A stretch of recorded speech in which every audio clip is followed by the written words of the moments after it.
আসন্ন শ্রী শ্রী শারদীয় দুর্গাপূজা উপলক্ষে বাংলাদেশ জাতীয়তাবাদী দল বিএনপি বান্দরবান পার্বত্য জেলার নেতৃবৃন্দের সাথে বান্দরবান জেলা পূজা উদযাপন পরিষদের মতবিনিময় সভা ৭ সেপ্টেম্বর দুপুরে বান্দরবান গ্র্যান্ড ভ্যালি রেস্তোরাঁয় অনুষ্ঠিত হয়।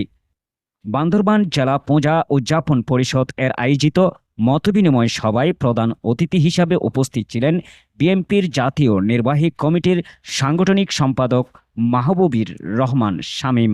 প্রধান বক্তা হিসাবে উপস্থিত ছিলেন বিএনপির জাতীয় নির্বাহী কমিটির সহ সাংগঠনিক সম্পাদক ব্যারিস্টার মীর মোহাম্মদ হেলাল উদ্দিন। বিশেষ অতিথি হিসাবে উপস্থিত ছিলেন বান্দরবান জেলা বিএনপির সাধারণ সম্পাদক মোহাম্মদ জাভেদ রেজা।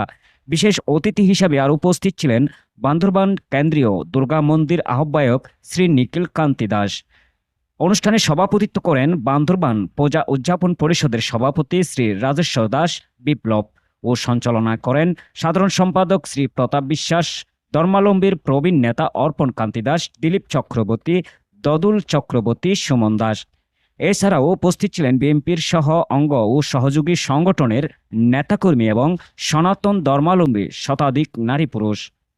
বক্তব্যে বক্তারা বলেন, সম্প্রীতির জেলা বান্দরবান, এই জেলায় সকল ধর্মের মানুষের নিজ নিজ ধর্ম স্বাধীনভাবে পালন করে আসছে।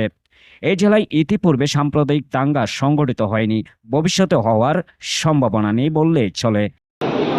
মত বিনিময় সভায় সম্মানিত থেকে এখানেই জন্ম, এখানেই সবকিছু নির্দেশ দিয়েছেন বিএনপির ভারপ্রাপ্ত চেয়ারম্যান দেশনায়ক তারেক রহমান এই সভা করার জন্য।